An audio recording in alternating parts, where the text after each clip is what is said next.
ముచ్చుమర్రి బాలిక మృతదేహాన్ని ఇప్పటి వరకు ఎందుకు కనిపెట్టలేకపోయారో చెప్పాలని మాజీ మంత్రి అంబటి రాంబాబు ప్రశ్నించారు. ఈ కేసులో నిందితుడిని దళిత వ్యక్తిని లాకప్లో పోలీసులు దారుణంగా కొట్టడంతో అతను చనిపోయాడు. ఇది లాకప్ డెత్, ప్రభుత్వ హత్య అని ఆరోపించారు. ఈ దారుణంపై దళిత సంఘాలు ప్రభుత్వాన్ని ప్రశ్నించాలి, రాష్ట్రంలో లా అండ్ ఆర్డర్ని కాపాడుకోవాలని కోరారు. కూటమి ప్రభుత్వ పాలనలో రాష్ట్రంలో లా అండ్ ఆర్డర్ ఉందా అని అంబటి రాంబాబు ప్రశ్నించారు. అని అటు పోలీస్ వైపు నుంచి ఇటు ప్రభుత్వం వైపు నుంచి చెప్పి దీన్ని డైల్యూట్ చేయాలనేటువంటి ప్రయత్నం చేస్తున్నారు. నేను మనస్ఫూర్తిగా చెప్తున్నా, అందరికీ తెలుసు పల్నాడులో రషీద్ అనేటువంటి మరణించినటువంటి వ్యక్తి డిసీజ్ వైఎస్ఆర్ కాంగ్రెస్ పార్టీకి చెందినటువంటి వ్యక్తి. జిలానీ అనే అతను ప్రస్తుతం తెలుగుదేశంలో ఉన్నారు. అంతకుముందు వైసీపీలో ఉన్న మాట వాస్తవం. ఒక 2 సంవత్సరాల క్రితమో సంవత్సరం క్రితమో ఉన్నారు. ఎలా ఉన్నారంటే లావు శ్రీకృష్ణదేవరాయలు గారు కూడా మా పార్టీలో ఉన్నారు కదా అప్పుడు, అట్లాగే అప్పుడు ఉన్నారు. ఎలా అంటే పార్థసారథి గారు మా పార్టీలో ఉన్నారు కదా అప్పుడు, అలాగే ఉన్నారు.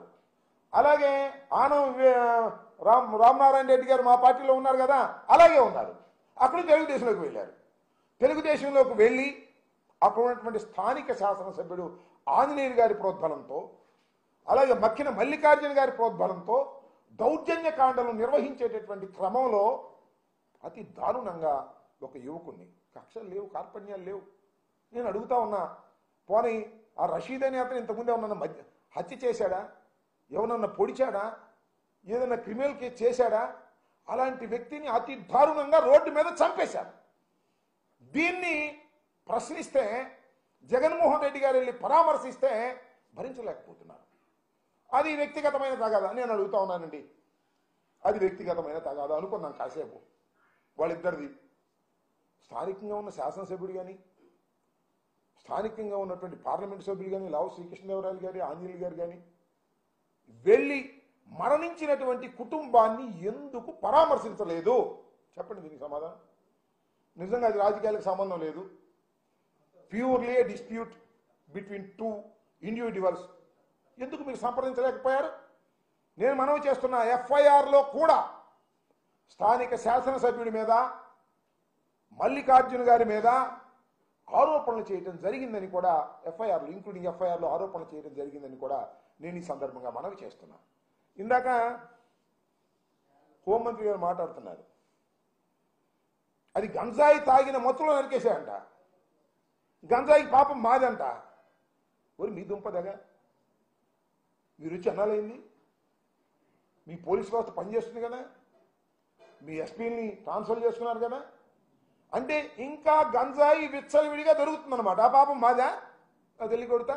నెల 15 రోజులు మీ పరిపాలన వచ్చినా కూడా వినుకొండలో బహిరంగంగా గంజాయి దొరుకుతుందని మీరే అంగీకరిస్తే ఏం చెప్పాలి? హోంమంత్రి సాక్షాత్తు అంగీకరిస్తే ఇది ఏదో ఒక విధంగా మసిపూసి మారేడికాయ చేసి వినుకొండలో జరిగినటువంటి పొలిటికల్ హత్యని ఒక ఇండివిజువల్ హత్యగా తీర్చిదిద్దాలనేటువంటి ప్రయత్నం అటు పోలీసు వారు, ఇటు తెలుగుదేశం వారు, దాంతోపాటు హోంమంత్రి గారు, ముఖ్యమంత్రి గారు వీళ్ళందరూ ప్రయత్నం చేస్తున్నారు. దీన్ని ప్రజలు గమనించాలని ఈ సందర్భంగా మనవి చేస్తున్నాం. డిపార్ట్మెంట్ల వారీగా శ్వేతపత్రాలను విడుదల చేయాలనేటువంటి ఉద్దేశంతో పోలవరం మీద ఒక శ్వేతపత్రాన్ని ఆయన విడుదల చేశారు. దానితో పాటు విద్యుత్తు మీద కూడా ఒక శ్వేతపత్రాన్ని విడుదల చేశారు.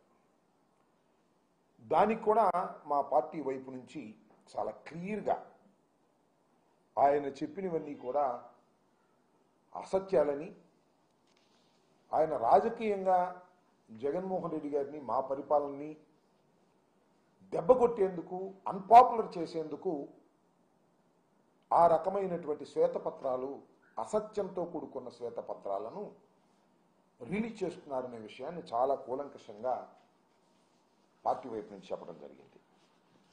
అయితే చిత్రమైన విషయం ఏంటంటే, మొన్న 17వ తారీఖున, ఈ నెల 17వ తారీఖున శాంతి భద్రతల మీద ఆయన ఒక శ్వేతపత్రాన్ని విడుదల చేయాలని అనుకున్నారు, ప్రకటించారు. ప్రకటించిన తర్వాత ఆ శ్వేతపత్ర విడుదలని వాయిదా వేసుకున్నారు. ఇక్కడ నేను చాలా సూటిగా ప్రశ్నిస్తున్నా, ఎందుకు వాయిదా వేసుకున్నారు అని అడుగుతా ఉన్నా. ఎందుకు వాయిదా వేసుకున్నారో నేను ప్రత్యేకంగా చెప్పాల్సిన అవసరం లేదు. ఎందుకంటే 5 సంవత్సరాలలో వైఎస్ఆర్ కాంగ్రెస్ పార్టీ పరిపాలన చేసినప్పుడు మా మీద లా అండ్ ఆర్డర్లో సంబంధించిన విషయాల మీద వారు ఆరోపణ చేసినటువంటి ఆరోపణల కన్నా కూడా కేవలం ఈ 45-46 రోజుల్లోనే అంతకన్నా ఘోరమైనటువంటి వైఫల్యాలు ప్రజల కళ్ళ కనిపిస్తున్నాయి. ఆరోపణలు మాత్రమే చాలా స్పష్టంగా కనిపిస్తూ ఉన్నాయి.